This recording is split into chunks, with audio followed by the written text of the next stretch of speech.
As many producers know, the current Farm Bill is under extension from 2018, which typically gets renewed every 5 years.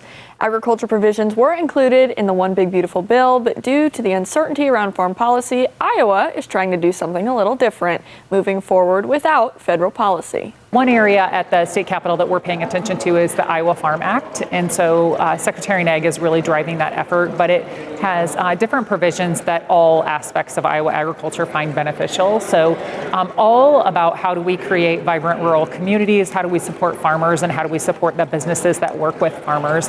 The House Agriculture Committee voted Thursday morning to move this year's Farm Bill to the House floor. The vote passed 37-17 in committee and includes legislation covering things like tobacco, wildlife connectivity, cover crops, and fencing. The 800-page bill also includes provisions to prevent courts from ruling against pesticide manufacturers in lawsuits concerning label information beyond what the EPA requires. Iowa's former Deputy Secretary of Ag, Julie Kinney, is now the CEO of the Agribusiness Association of Iowa and has over 20 years of ag experience. While a new farm bill is long overdue, she says there may be some roadblocks in getting it done this year. We're hoping that gets traction. We're hoping we can see some movement on that, but certainly will be difficult to get that passed just with midterm elections and everything else coming up this year.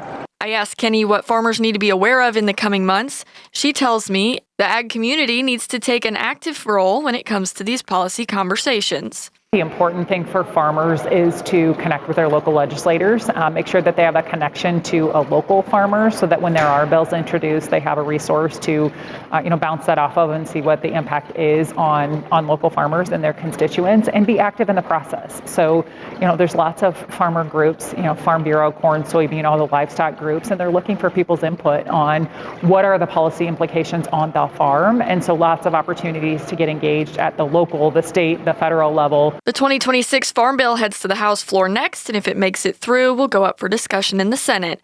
Reporting for Tri-State Trusted News, I'm Agriculture Specialist Julia Thomas.